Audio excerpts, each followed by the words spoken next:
महापालिका रुग्णालयांची अवस्था बघून बरेचदा तिथे जायची हिम्मत होत नाही। हीच परिस्थिती पाहायला मिळते पिंपरी चिंचवडच्या सावित्रीबाई फुले रुग्णालयात। कारण डॉक्टरांच्या अभावी या रुग्णालयाची अवस्था प्रचंड गंभीर झाली। आपण पाहूया नाझीम मुल्लांचा हा सविस्तर रिपोर्ट।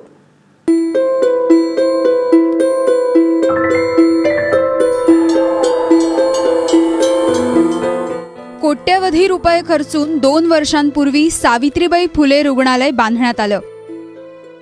अजित पवारांच्या हस्ते थाटात उद्घाटनही झालं। पण सध्या मात्र या रुग्णालयाचा श्वास गुदमरतोय आणि याला कारण म्हणजे दरवाजावर लावलेला हा कागदाचा तुकडा। त्वचारोग, सर्जरी, कान, नाक, घसा, हाडांचे डॉक्टर, डोळ्यांचे डॉक्टर उपलब्ध नाहीत। पण जनरल डॉक्टरांना तुम्ही दाखवू शकता। मुळात हा कागद बघूनच रुग्णालयात प्रवेश करायचा की आल्या पावलीच निघून जायचं हा प्रश्न पडतो।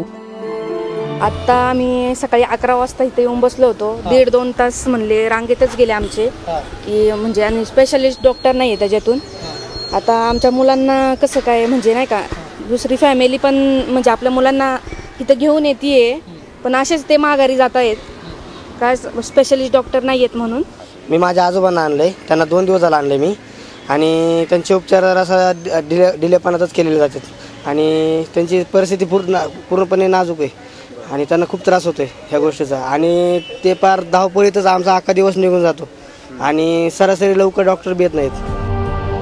पिंपरी चिंचवडच्या जवळपास 20 लाख नागरिकांच्या आरोग्याचा ताण एकट्या तालेरा रुग्णालयावर पडू नये यासाठी हे रुग्णालय बांधलं खरं, पण सध्या डॉक्टरांच्याच अभावी रुग्णालय व्हेंटिलेटरवर असल्याचा फील येतोय।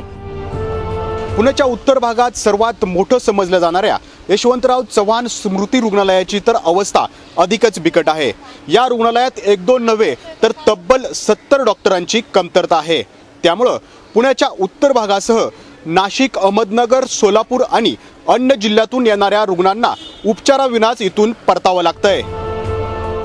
महापालिकेच्या आरोग्य विभागानेही हे दुर्दैवी वास्तव मान्य करत आपले हात वर केलेत।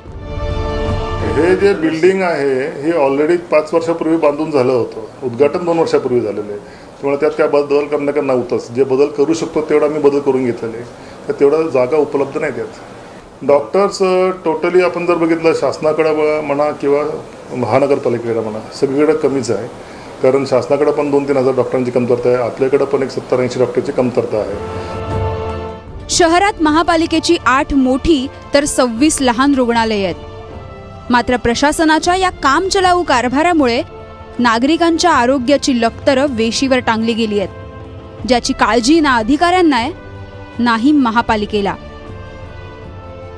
नाझीम मुल्लासह ब्युरो रिपोर्ट, ABP माझा, पिंपरी चिंचवड।